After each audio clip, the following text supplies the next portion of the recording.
The Gujarat state cooperative agriculture and rural development ખેતી બેંકની ગીર સોમનાથ જિલ્લાના સૂત્રાપાડા ખાતે 177મી શાખાનો પૂર્વ મંત્રી જસાભાઈ બારડના હસ્તે શુભારંભ કરવામાં આવ્યો છે। ખેતી બેંક સૂત્રાપાડા શાખાની શુભારંભ થઈ રહી છે ત્યારે આ વિસ્તારના ખેડૂતોમાં આનંદની લાગણી જોવા મળી રહી છે।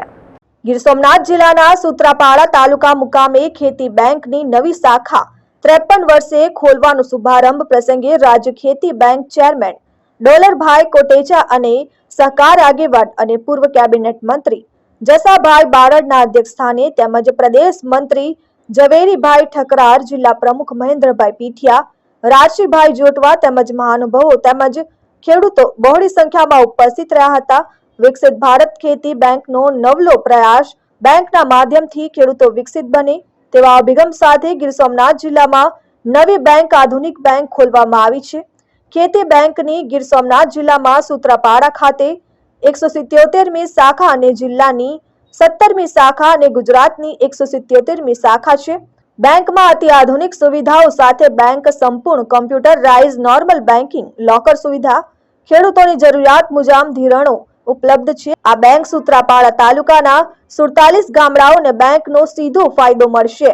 150 સેવિંગ ખાતા ખોલ્યા છે અને ઓછામાં ઓછું 100 રૂપિયા 120 રૂપિયા આપી અને સેવિંગ ખાતું ખોલાવી શકશે। એ 100 રૂપિયાનું પણ વ્યાજ તમારે ચાલુ થઈ ગયું 4% લેખે, અને બીજી કોઈ બેંકો 2% ને 2.5% આપે। સેવિંગ ખાતામાં 4% વ્યાજ આપતી આ બેંક ખેડૂતનું ડિપોઝિટ અહીં મૂકશે એને બધા કરતાં 2%, 1.5 થી 2%નો વ્યાજનો ફાયદો પણ થશે। ને આ બેંક જેવી આખા ગુજરાતની હિન્દુસ્તાનમાં મજબૂતમાં મજબૂત બેંક હોય તો ગુજરાત ખેતી બેંક છે। એ આવતા દિવસોમાં એનો લાભ સૌ ખેડૂતને મળે એવી ભાવના।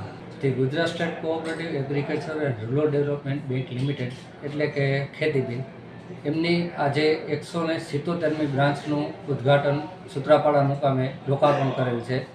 તો આથી સર્વે ખેડૂત મિત્રોને ખાસ વિનંતી કે મહત્તમ બને એટલો અમારી બેંકનો વિકાસ થાય અને તમારો ખેડૂતોનો પણ વિકાસ થાય તે માટે બેંકના વિવિધ લક્ષી ધિરાણો જે ચાલુ કરવામાં આવેલ છે એ ધિરાણોનો વિશેષ લાભ લે અને ડિપોઝિટમાં પણ સહકારી બેંકો અને બીજી નેશનલાઇઝ બેંકો જે કોઈ છે એના કરતાં વ્યાજદર આપી બેંક વધારે આપી રહી છે, તો પણ એનો પણ વધારેમાં વધારે લાભ લે એવી અપેક્ષા સાથે દીક્ષિતા પરમાર, RN ન્યૂઝ, ગીર સોમનાથ।